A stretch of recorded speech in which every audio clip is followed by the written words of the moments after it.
So ನನಗೆ ಇದು ಕರೆದಿರೋದನ್ನು ತಿನ್ನೋದಕ್ಕೆ ಅಷ್ಟು ಇಷ್ಟ ಆಗೋದಿಲ್ಲ. ಟೇಸ್ಟ್ ಆಗಿಲ್ಲ ಅಂತ ಅಲ್ಲ, ತಿನ್ನೋದಕ್ಕಿಂತ ಮುಂಚೆನೇ ಫುಲ್ಲು ಗಿಲ್ಟಿ ಅನಿಸುತ್ತೆ. ಸೊ ಎಷ್ಟು ಬೇಕೋ ಅಷ್ಟು ನೆಮ್ಮದಿಗೆ ತಿನ್ನೋದಕ್ಕಾಗೋದಿಲ್ಲ. ಇವಾಗ ನಾನು ಮುಂಚೆ ಒಂದು ಸತಿ ನಿಪ್ಪಟ್ಟು ಮಾಡಿದ್ದೆ. ನಿಪ್ಪಟ್ಟು ಆ್ಯಕ್ಚುಲಿ ಕರಿಯೋದಕ್ಕಿಂತ ಚೆನ್ನಾಗಾಗುತ್ತೆ ಬೇಕ್ ಮಾಡಿದಾಗ. ಆಮೇಲೆ ಎಣ್ಣೆ ಕೂಡ ವೇಸ್ಟ್ ಮಾಡೋಂಗಿಲ್ಲ.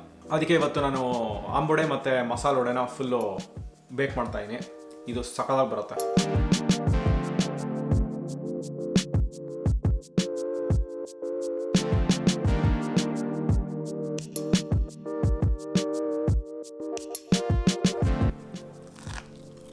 ಇದು ಫುಲ್ಲು ಬೇಕ್ ಮಾಡಿರೋದ್ರಿಂದ ನೆಮ್ಮದಿಗೆ ಎಷ್ಟು ಬೇಕೋ ಅಷ್ಟು ತಿನ್ಬೋದು. ಆಮೇಲೆ ಫುಲ್ ಹೆಲ್ದಿಯಾಗಿರುತ್ತೆ. ಇದು ಫುಲ್ಲು ಬೇಳೆ ಹಾಕಿರೋದ್ರಿಂದ ಸಖತ್ ಹೆಲ್ದಿಯಾಗಿರುತ್ತೆ. ಇವಾಗ ಶುರು ಮಾಡೋಣ. ಓಕೆ, ಸೊ ಮೊದಲು ನಾವು ಒಂದು ಸ್ವಲ್ಪ ಕಡಲೆಬೇಳೆನ ನೆನೆಸ್ಕೊಳ್ಳೋಣ. ನಾನಿಲ್ಲಿ 1 ಕಪ್ಪಷ್ಟು ಕಡಲೆಬೇಳೆನ ನೆನೆಸ್ಕೊತಾ ಇದ್ದೀನಿ. ಇದರೊಳಗೆ ಒಂದು 15ರಿಂದ 16 ವಡೆ ಆಗ್ಬೋದು. ಅಫ್ಕೋರ್ಸ್ ಸೈಜ್ ಮೇಲೆ ಡಿಪೆಂಡ್ ಆಗುತ್ತೆ. ಸೊ ಇದನ್ನು ಫಸ್ಟು ಚೆನ್ನಾಗಿ ವಾಶ್ ಮಾಡಿಕೊಂಡು 3ರಿಂದ 4 ಗಂಟೆ ಕಾಲ ಇದನ್ನು ಚೆನ್ನಾಗಿ ನೆನೆಸೋಣ. ಫುಲ್ಲು ಚೆನ್ನಾಗಿ ನೀರು ಹಾಕಿ. ಇದು ಆಗಿದೆ ಅಂತ ಹೆಂಗೆ ಗೊತ್ತಾಗುತ್ತೆ ಅಂದರೆ, ಒಂದು ಕಡಲೆಬೇಳೆನ ತೊಗೊಂಡು ಈ ಥರ ಉಗ್ರಲ್ಲಿ ಹಿಂಗೆ ಮುರಿದ್ರೆ ಮುರಿದೋಗ್ಬಿಡುತ್ತೆ. ಸೊ ಅವಾಗ ಆಗಿದೆ ಅಂತ ಗೊತ್ತಾಗುತ್ತೆ. ನೆಕ್ಸ್ಟು ಇದರೊಳಗೆ ಇರೋ ನೀರನ್ನೆಲ್ಲ ಫುಲ್ಲು ಡ್ರೈನ್ ಮಾಡೋಣ. ಸ್ಟ್ರೈನರಲ್ಲಿ ಹಾಕಿ ಆದಷ್ಟು ಡ್ರೈನ್ ಮಾಡೋಣ. ಆವಾಗ ವಡೆ ಕಟ್ಟಬೇಕಾದ್ರೆ ಮುರಿಯೋದಿಲ್ಲ. ಇದು ನೀರು ಡ್ರೈನ್ ಆಗ್ತಾ ಇರ್ಬೇಕಾದ್ರೆ ಬೇರೆ ಇಂಗ್ರೀಡಿಯೆಂಟ್ಸ್ನೆಲ್ಲ ಫುಲ್ಲು ರೆಡಿ ಮಾಡ್ಕೊಳ್ಳೋಣ. ನಾನು ಒಂದು ಸ್ವಲ್ಪ ಶುಂಠಿ ತೊಗೊತಾ ಇದ್ದೀನಿ. ಒಂದು 3 ಟೇಬಲ್ ಸ್ಪೂನ್ ಅಷ್ಟಿರ್ಬೋದು. ಈ ಶುಂಠಿ ಎಷ್ಟು ಹಾಕೋದು ಅಂತ ಹೇಳೋದು ಯಾವಾಗಲೂ ಕಷ್ಟ. ಆಮೇಲೆ ಒಂದು ಸ್ವಲ್ಪ ಕರಿಬೇವು, ಒಂದು 10-15 ಕರಿಬೇವು ಚೆನ್ನಾಗಿ ಚಿಕ್ಕದಾಗಿ ಕಟ್ ಮಾಡ್ಕೊಳ್ಳೋಣ. ಆಮೇಲೆ ಇದು ಸಖತ್ತಾಗಿರೋವಂಥದ್ದು ಸಬ್ಸಿಗೆ ಸೊಪ್ಪಿದೆ. ಇದನ್ನು ಚೆನ್ನಾಗಿ ತೊಳೆದ್ಬಿಟ್ಟು ದಪ್ಪದಾಗಿರೋ ಸ್ಟೆಮ್ನೆಲ್ಲ ತೆಗೆದ್ಬಿಟ್ಟು ಇದನ್ನು ಚಿಕ್ಕದಾಗಿ ಕಟ್ ಮಾಡೋಣ. ದೊಡ್ಡ ಪೀಸಸ್ ಏನಾದ್ರು ಇದ್ದರೆ ಅದನ್ನು ತೆಗಿಬೇಕು, ಇಲ್ಲಾಂದರೆ ಆಮೇಲೆ ವಡೆ ಕಟ್ಟೋದಕ್ಕೆ ಕಷ್ಟ ಆಗುತ್ತೆ. ಆಮೇಲೆ ಒಂದು 2-3 ಟೇಬಲ್ ಸ್ಪೂನಷ್ಟು ಕೊತ್ತಂಬರಿ ಸೊಪ್ಪು ಹಾಕ್ತಾಯಿದ್ದೀನಿ, ಫ್ರೆಶ್ ಆಗಿರೋವಂಥದ್ದು. ಒಂದು ಮೀಡಿಯಮ್ ಸೈಜು ಈರುಳ್ಳಿ ತೊಗೊತಾ ಇದ್ದೀನಿ. ಇದು ಫುಲ್ಲು ಉಪಯೋಗಿಸ್ತಾ ಇರ್ಬೋದು. ಇದು ಮಸಾಲ ವಡೆಗೆ ಹಾಕ್ತಾಯಿದ್ದೀನಿ. ಒಂದು ಸ್ವಲ್ಪ ಕಡಲೆಬೇಳೆನ ಇವಾಗ ಈ ಮಿಕ್ಸಿಗೆ ಹಾಕ್ಕೊಳ್ಳೋಣ. ಆ ಟೆಕ್ಸ್ಚರ್ಗೆ ಸಖತ್ತಾಗಿರುತ್ತಿದ್ದು. ಮಿಕ್ಕಿದ್ದನ್ನು ಈ ಹಸಿಮೆಣ್ಸಿನ್ಕಾಯಿ ಜೊತೆಗೆ ರುಬ್ಕೊಳ್ಳೋಣ. ಇಲ್ಲಿ 7 ಹಸಿಮೆಣ್ಸಿನ್ಕಾಯಿನ ಉಪಯೋಗಿಸ್ತಾ ಇದ್ದೀನಿ. ಇದೊಂದು ಸ್ವಲ್ಪ ಖಾರ ಇದೆ, ಸೊ ನೋಡಿಕೊಂಡು ಹಾಕ್ಕೊಬೋದು. ಇದನ್ನು ಇವಾಗ ರುಬ್ಕೊಳ್ಳೋಣ. ನಾನು ಒಂದು ಸ್ವಲ್ಪ ಪಲ್ಸ್ ಮಾಡ್ತಾಯಿದ್ದೀನಿ ಅಷ್ಟೇ. ಇದು ಒಂದು 6-7 ಸತಿ.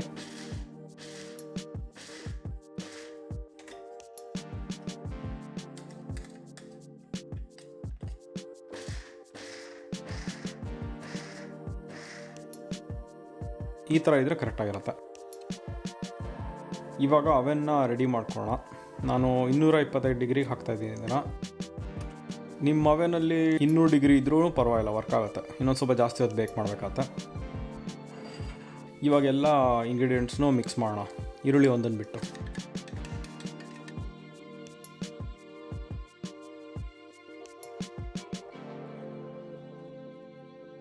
ಸ್ವಲ್ಪ ಉಪ್ಪು ಹಾಕೋಣ. ಈ ಮಿಕ್ಸ್ನ ಟೇಸ್ಟ್ ಮಾಡಿ ಒಂದು ಸ್ವಲ್ಪ ಉಪ್ಪು ಖಾರನ ಅಡ್ಜಸ್ಟ್ ಮಾಡ್ಕೊಬೋದು. ಬೇಕಂದರೆ ಹಸಿಮೆಣ್ಸಿನ್ಕಾಯಿ ಸಣ್ಣದಾಗಿ ಕಟ್ ಮಾಡಿ ಹಾಕ್ಕೊಬೋದು. ಆಮೇಲೆ ಒಂದು 1/4 ಕಪ್ಪಷ್ಟು ಕಾಯಿ ಹಾಕ್ಕೊತಾ ಇದ್ದೀನಿ, ಕಾಯಿ ತುರಿ. ಒಂದು 2-3 ಟೇಬಲ್ ಸ್ಪೂನಷ್ಟು ಅಕ್ಕಿ ಹಿಟ್ಟು. ಕಟ್ಟೋದಕ್ಕೆ ಈಸಿ ಆಗುತ್ತೆ ಇದನ್ನು ಹಾಕ್ಕೊಂಡ್ರೆ. ಇದನ್ನು ಹಾಕಿ ಚೆನ್ನಾಗಿ ಮಿಕ್ಸ್ ಮಾಡ್ಕೊಳ್ಳೋಣ. ಇದನ್ನು ಕೈಯಲ್ಲಿ ಮಿಕ್ಸ್ ಮಾಡೋದೇ ಈಸಿ. ಇದು ಒಂದು ಸ್ವಲ್ಪ ದೊಡ್ಡದು ಏನಾನು ಸ್ಟೆಮ್ಸ್ ಏನಾನು ಸಿಕ್ಕಿದ್ರೆ ಅದನ್ನು ಇವಾಗ ತೆಗೆಯೋದು ಒಳ್ಳೆಯದು. ಇವಾಗ ಇದನ್ನು ನಾನು ಡಿವೈಡ್ ಮಾಡ್ಕೊಳ್ತಾ ಇದ್ದೀನಿ. ಅರ್ಧ ಈರುಳ್ಳಿ ಮಾಡ್ತಾಯಿದ್ದೀನಿ, ಅರ್ಧ ಇಲ್ಲದೆ ಮಾಡ್ತಾಯಿದ್ದೀನಿ. ಕೆಲವರು ಹಬ್ಬಕ್ಕೆ ಈರುಳ್ಳಿ ಹಾಕೋದಿಲ್ಲ, ಆವಾಗ ಈ ಥರ ಮಾಡ್ಬೋದು. ಇವಾಗ ವಡೆ ಮಾಡೋಣ. ಫಸ್ಟು ನಾನೊಂದು ಬೇಕಿಂಗ್ ಶೀಟ್ ತೊಗೊಂಡು ಇದ್ರ ಮೇಲೆ ಬೇಕಿಂಗ್ ಪೇಪರ್ ಹಾಕ್ಕೊಳ್ತಾ ಇದ್ದೀನಿ. ಅದು ಆಪ್ಷನಲ್. ಅದು ಇಲ್ಲ ಅಂದರೆ ಅದನ್ನು ಎಣ್ಣೆ ಸವರಿದ್ರೆ ಸಾಕು, ಅದೇನು ಕಚ್ಕೊಳ್ಳಲ್ಲ. ಆಮೇಲೆ ಕೈಗೂ ಒಂದು ಸ್ವಲ್ಪ ಎಣ್ಣೆ ಹಾಕ್ಕೊಳ್ತಾ ಇದ್ದೀನಿ, ಆವಾಗ ಕೈಗೆ ಅಂಟ್ಕೊಳ್ಳೋದಿಲ್ಲ.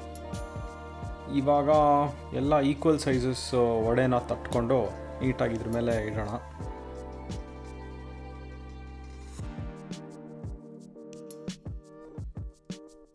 ಶೇಪ್ ಪರ್ಫೆಕ್ಟಾಗಿಲ್ಲ ಅಂದರೆ ಪರವಾಗಿಲ್ಲ, ಒಂದು ಸ್ವಲ್ಪ ಪೀಸಸ್ಸು ಮುರಿದೋದ್ರೂ ಪರವಾಗಿಲ್ಲ. ಅದು ಸಖತ್ ಕ್ರಿಸ್ಪಿಯಾಗಿ ಸಖತ್ತಾಗುತ್ತೆ ಅವಾಗ.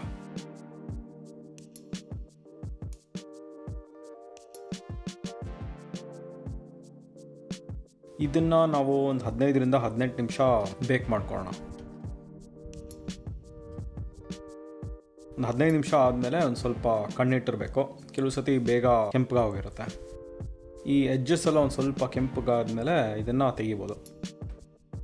ಅದಾಗಬೇಕಾದ್ರೆ ಒಂದು ಸ್ವಲ್ಪ ಮಸಾಲೆ ವಡೆನ ನೀಟಾಗಿ ಕಟ್ಬಿಟ್ಟು ಇಟ್ಕೊತಾ ಇದ್ದೀನಿ.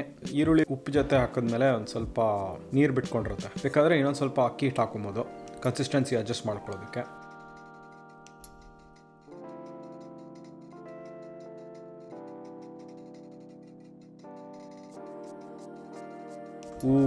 ಆಂಬುಡೆ ಆಗಿದೆ. ಇವಾಗ ಫುಲ್ಲು ಕೊನೆಯಲ್ಲೆಲ್ಲ ಫುಲ್ಲು ಕೆಂಪಗಾಗಿದೆ, ಸಖತ್ತಾಗಿ ಫುಲ್ ಕ್ರಿಸ್ಪಿಯಾಗಿ ಸಖತ್ತಾಗಿದೆ ಆಂಬುಡೆ. ಇವಾಗ ಮಸಾಲೆ ವಡೆನ ಅವನಲ್ಲಿ ಇಡ್ತಾಯಿದ್ದೀನಿ. ಇದನ್ನು ನಾವು ಒಂದು 15ರಿಂದ 18 ನಿಮಿಷ ಬೇಕ್ ಮಾಡ್ಕೊಳ್ಳೋಣ.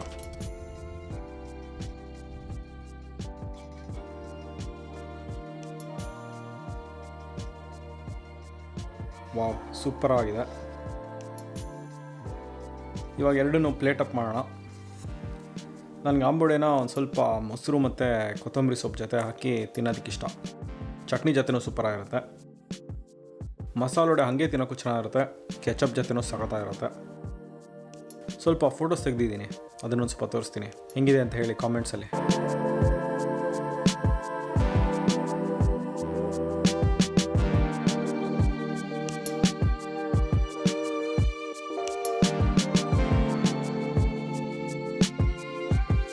ಇದನ್ನು ಪೀಸ್ಫುಲ್ಲಾಗಿ ಎಂಜಾಯ್ ಮಾಡ್ತೀನಿ.